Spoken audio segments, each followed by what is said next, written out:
What a match by flamingo.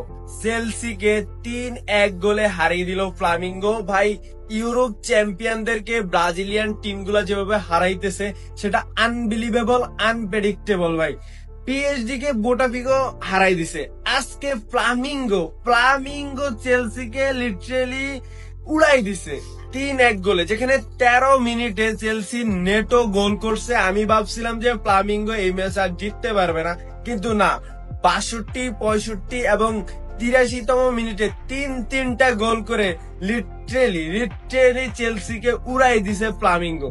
আর একজন মানুষের কথা বলতে হবে, সেটা হচ্ছে মাস্টার মাইন্ড লুইস ফিলিপ।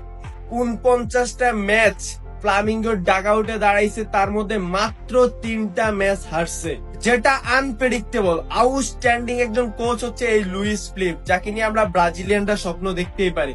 আর এই ম্যাচটা তোমার কাছে কেমন লাগছে সেটা কমেন্ট বক্সে জানিয়ে দিতে ভুলবে না। সবাই ভালো থাকবেন, সুস্থ থাকবেন। আসসালামু আলাইকুম।